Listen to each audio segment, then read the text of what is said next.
Okay, let's dive into this. Welcome to today's explainer, where we're looking at a critical, but honestly, often totally overlooked piece of the healthcare puzzle. When we think about medical facilities, our minds naturally go straight to the clinical side, right?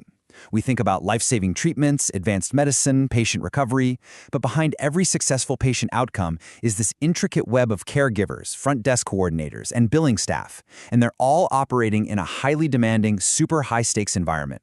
Today, we're exploring harmony in healthcare, resolving internal staff conflicts. Because in this field, smooth operations and team morale aren't just corporate buzzwords. They are literally the bedrock of patient safety and effective care. Which brings us to the ultimate high-stakes question. What happens when the people caring for us just can't get along? Take a second to really think about that. We trust these professionals with our health, literally with our lives. But at the end of the day, they're human. When friction builds up between, say, a shift nurse and a scheduling coordinator, or between two medical assistants trying to manage an overflowing waiting room, it's not just some minor workplace inconvenience, it's a ticking time bomb.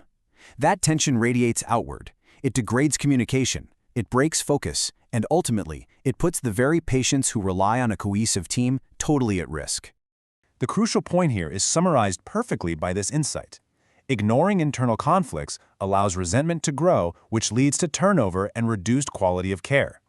As a leader, you've got to understand that this isn't just an HR headache where people roll their eyes in a break room. No way. This is a severe, systemic threat to your daily operations.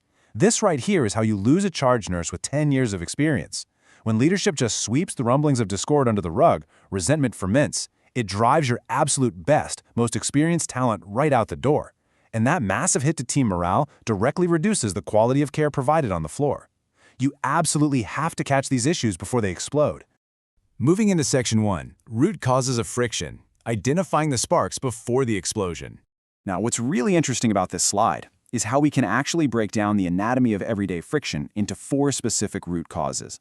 First up, scheduling disputes. In healthcare, schedules dictate lives, literally. A sudden shift change, a misunderstood rotation, or a denied PTO request can instantly pit clinical staff against administration.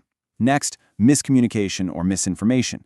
When critical patient handoff details during a shift change or EHR updates get lost in the mix, well, the blame game starts instantly. Then we have personality clashes. High-stress, life-or-death environments act like a giant magnifying glass, turning minor personality differences into major, heated standoffs. And finally, unequal workload. Honestly, nothing breeds toxic resentment faster than a floor nurse feeling like they're charting for 3 people while someone else coasts. These are the 4 operational sparks you've got to constantly monitor.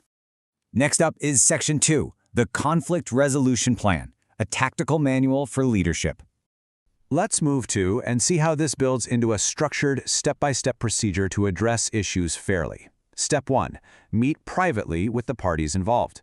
You never mediate a dispute in the hallway or at the nurse's station. You take it behind closed doors to ensure privacy and really de-escalate that public tension.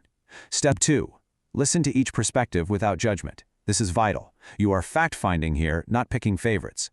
Step 3. Identify the root causes. Look past the immediate frustration and figure out which of those 4 sparks we just discussed actually started the fire. Step 4. Refer to policies or standard operating procedures as needed. Doing this removes personal bias. You lean on the established rules of the facility to guide the outcome. And finally, Step 5. Agree on corrective actions and follow up. An agreement means absolutely nothing if you don't check back a week later to ensure the friction is genuinely gone. All right, Section 3, protecting quality of care, the impact of your leadership response. So, why are we so strict about following this exact process? Well, because stepping in as a leader is ultimately about protecting the patients. And this brilliantly illustrates how you're choosing between 2 distinct realities. On the proactive side, addressing conflicts early and fairly resolves issues, protects your daily operations, and maintains high morale. Your facility basically runs like a well-oiled machine, and staff focus stays exactly where it belongs, on the health and safety of the people in those beds and exam rooms. But on the flip side, the avoidance side, ignoring internal conflicts allows resentment to fester, causes massive staff turnover, and directly compromises patient care. The contrast literally couldn't be starker. One leadership style sustains a life-saving environment, the other slowly destroys it from the inside out. So as we wrap up today's explainer, I want to leave you with a very pressing question to help you urgently reflect on your own clinic's team dynamics. Are you catching conflicts early, or are you just waiting for the quality of care to drop? Seriously, don't wait for the inevitable explosion.